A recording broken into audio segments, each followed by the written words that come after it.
काला अंधेरा छाया हुआ था, जैसे आसमान भी गांव का दुख समझ गया हो। शांत, निस्तब्ध, सिर्फ हवा धीरे से बह रही थी। यह गांव था मधुपुर, छोटा सा, शांत, लेकिन आज मौन था, डरा हुआ। गांव के बीचों बीच एक कुआं था। उसी कुएं के पास वह घर था जहां से चिल्लाने की आवाजें आई थी। रात के अंधेरे में बहुत जोर जोर से चिल्ला रहे थे, जैसे जान जा रही हो। अब उस घर में सन्नाटा था, मौत का सन्नाटा। सुबह की पहली किरण भीतर देखने से डर रही थी। ऐसा लग रहा था जैसे सूरज भी उस घर के दुख को महसूस कर रहा हो और उसकी रोशनी भी उस दर्द को कम करने में असमर्थ हो। जैसे सूरज भी उस घर के दुख को कम नहीं करना चाहता हो। उसकी किरणें भी उस घर के अंधेरे को चीरने में नाकामयाब हो रही थी। घर के बाहर बहुत लोग थे। हर कोई इस घटना से स्तब्ध था और एक दूसरे से पूछताछ कर रहा था कि आखिर ऐसा कैसे हो सकता है। सब धीरे धीरे बातें कर रहे थे। उनकी फुसफुसाहट में डर और चिंता साफ झलक रही थी। हर कोई इस बात से सहमा हुआ था कि इस शांत गांव में ऐसा भयानक कांड कैसे हो गया। डर डर के एक दूसरे को देख रहे थे। उनकी आंखों में सवाल थे, लेकिन जवाब किसी के पास नहीं था। हर कोई इस अनहोनी से डरा हुआ था। घर के अंदर एक जवान औरत मरी हुई पड़ी थी। उसकी आंखें बंद थीं, जैसे वह किसी गहरे सपने में हो। लेकिन यह सपना नहीं, एक भयानक हकीकत थी। हवा उसके बालों से खेल रही थी। वह हवा जो कभी उसे सुकून देती थी, अब उसकी निस्सहायता को और भी स्पष्ट कर रही थी। लाश के पास ही एक खून से सना चाकू पड़ा था। यह चाकू उस भयानक घटना का मूक गवाह था जिसने राधा की जिंदगी को खत्म कर दिया। मरी हुई औरत का नाम था राधा।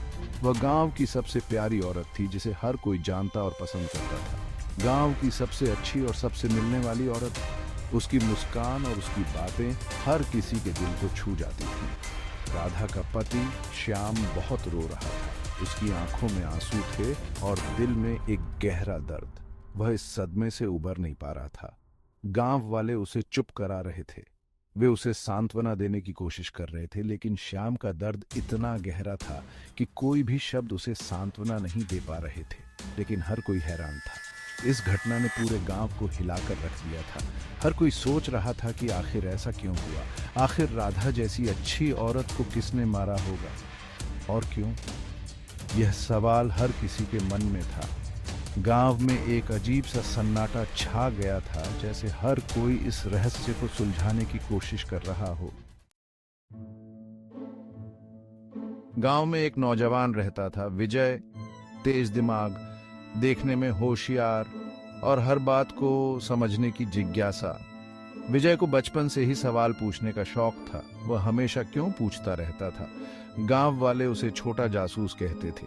विजय को राधा की मौत का बहुत दुख हुआ, लेकिन उससे ज्यादा उसे यह पता लगाने की ललक थी कि यह सब कैसे हुआ। विजय ने सोच लिया था कि वह इस राज को सबके सामने लाएगा। उसे समझ नहीं आ रहा था कि आखिर कोई राधा को क्यों मारेगा। विजय ने अपने तरीके से पूछताछ शुरू कर दी। वह हर उस आदमी से मिला जो राधा को जानता था। उसने हर उस जगह देखा जहां राधा जाती थी। गांव के सबसे बूढ़े आदमी थे ठाकुर दास। ठाकुर दास के पास गांव की सारी पुरानी बातें थीं। वह गांव के इतिहास का चलता फिरता पुस्तकालय थे। उनके पास हर घटना, हर कहानी और हर रहस्य की जानकारी थी। गांव के लोग अक्सर उनके पास आते थे, अपनी समस्याओं का समाधान ढूंढने के लिए। उन्हें हर छोटी बड़ी बात याद थी, चाहे वह किसी की शादी हो, किसी का जन्मदिन हो या फिर कोई दुखद घटना। ठाकुर दास को सब कुछ याद रहता था। उनकी याददाश्त इतनी तेज थी कि लोग उन्हें चलता फिरता इतिहास कहते थे। विजय ठाकुर दास के पास पहुंचा। उसे उम्मीद थी कि शायद ठाकुर दास ही इस गुत्थी को सुलझाने में उसकी मदद कर सके। विजय के मन में कई सवाल थे और वह जानता था कि ठाकुर दास ही उसे सही दिशा दिखा सकते हैं।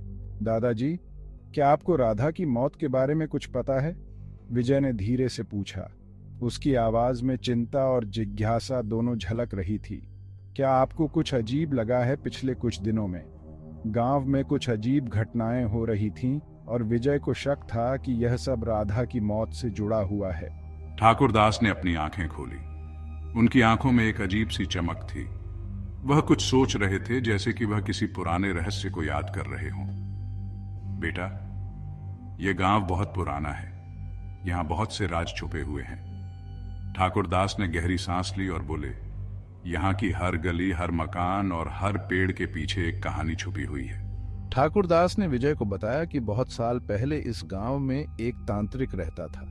वह तांत्रिक बहुत ताकतवर था। वह पूजा करता था अंधेरे के देवता की। उसकी पूजा विधियां बहुत ही रहस्यमयी और डरावनी थीं। गांव के लोग उससे डरते थे, लेकिन उसकी ताकत के कारण कोई भी उसके खिलाफ कुछ नहीं कहता था। ठाकुरदास ने कहा, उस तांत्रिक की मौत के बाद भी उसकी छाया इस गांव पर मंडराती रहती है। लोग कहते हैं कि उसकी आत्मा अभी भी यहाँ भटकती है और अजीब घटनाओं का कारण बनती है। विजय ने ध्यान से सुना और सोचा कि शायद राधा की मौत का रहस्य भी इसी तांत्रिक से जुड़ा हो। ठाकुरदास ने विजय को चेतावनी दी, बेटा, इस रहस्य को सुलझाना आसान नहीं होगा। तुम्हें बहुत सावधान रहना होगा। विजय ने दृढ़ निश्चय किया कि वह इस रहस्य को सुलझाकर ही दम लेगा। विजय ठाकुरदास की बातें सुनकर हैरान हुआ। अंधेरे का देवता, क्या सचमुच ऐसा कुछ होता है? ठाकुरदास ने बताया कि उस तांत्रिक के मरने के बाद भी लोग उसे पूजते रहे, लेकिन चोरी छिपे, डर के मारे। क्या राधा की मौत का उस तांत्रिक से कोई संबंध हो सकता है? विजय ने सोचा। विजय ने राधा के घर की फिर से जांच की। इस बार वह हर छोटी चीज को ध्यान से देख रहा था। अचानक उसकी नजर राधा के बिस्तर के नीचे एक छोटी सी लकड़ी की डिब्बी पर पड़ी। डिब्बी पर अजीब से निशान बने हुए थे। डिब्बी को खोलते ही विजय के हाथ कांपने लगे। अंदर एक ताबीज रखा हुआ था। ताबीज को देखते ही विजय के मन में एक अजीब सी बेचैनी होने लगी। उसे ऐसा महसूस हुआ जैसे यह ताबीज किसी रहस्य को छुपा रहा हो, एक ऐसा रहस्य जो उसकी जिंदगी को बदल सकता है। ताबीज पर वही निशान बने थे जो डिब्बी पर थे। ये निशान किसी प्राचीन भाषा के प्रतीत हो रहे थे, जैसे कोई गुप्त संदेश हो। विजय ने ताबीज को ध्यान से देखा और उसके मन में कई सवाल उठने लगे। विजय को तुरंत समझ आ गया कि यह ताबीज उस तांत्रिक से जुड़ा हुआ है, वह तांत्रिक जिसने गांव में कई रहस्यमयी घटनाओं को अंजाम दिया था। विजय के मन में डर और जिज्ञासा दोनों ही बढ़ने लगे। लेकिन यह ताबीज राधा के पास क्यों था? राधा, जो हमेशा से ही साधारण जीवन जीती आई थी, उसके पास यह ताबीज कैसे आया? विजय के मन में यह सवाल गूंजने लगा। विजय को गांव के बाहर एक घने जंगल के बारे में याद आया।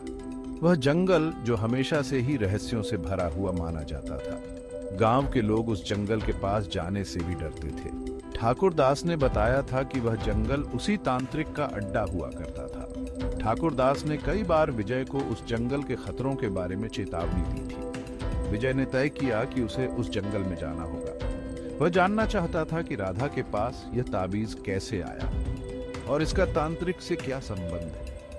उसे अपने सवालों के जवाब चाहिए थे। वह जानना चाहता था कि इस ताबीज के पीछे का रहस्य क्या है और यह राधा के पास कैसे पहुंचा। रात का अंधेरा, जंगल बिल्कुल शांत था। विजय ने अपने कदमों को धीमा कर लिया और चारों ओर देखा। हर तरफ सन्नाटा था, सिर्फ हवा की सरसराहट सुनाई दे रही थी। विजय डरते हुए आगे बढ़ रहा था। हर कदम के साथ उसका दिल तेजी से धड़कने लगा। उसे ऐसा महसूस हो रहा था जैसे कोई उसे देख रहा हो। उसके पैर डगमगा रहे थे, लेकिन वह रुकना नहीं चाहता था। उसे अपने सवालों के जवाब चाहिए थे, चाहे इसके लिए उसे किसी भी खतरे का सामना क्यों न करना पड़े। लेकिन उसके अंदर की जिज्ञासा उसे आगे बढ़ा रही थी। विजय ने अपने डर को पीछे छोड़ते हुए आगे बढ़ने का फैसला किया। उसे यकीन था कि इस जंगल में ही उसके सवालों के जवाब छुपे हुए हैं। जंगल के बीच एक टूटा हुआ मंदिर था। मंदिर की दीवारों पर अजीब अजीब आकृतियां बनी हुई थीं। हवा में एक अजीब सी गंध थी, खून की गंध। विजय ने देखा कि मंदिर के अंदर एक जगह बनाई गई थी। उस पर खून के धब्बे थे और कुछ अजीब सी चीजें बिखरी हुई थी। विजय को लगा जैसे उसकी सांस रुक गई हो। उसे समझ आ गया था कि राधा की मौत क्यों हुई है और असली कातिल कौन है। वह भागा हुआ गांव वापस आया। उसे पुलिस को बताना था। उसे सबूत इकट्ठा करने थे। गांव वालों को जब सच्चाई पता चली तो वे बहुत डर गए। उनके बीच ही वह खूनी था जिसने अंधेरे के देवता को खुश करने के लिए राधा को मार डाला था। असली कातिल निकला गांव का ही एक साधारण सा दिखने वाला किसान रघु। रघु बहुत सालों से उस तांत्रिक की पूजा कर रहा था। उसे पूरा यकीन था कि अंधेरे का देवता ही उसकी हर परेशानी दूर कर सकता है।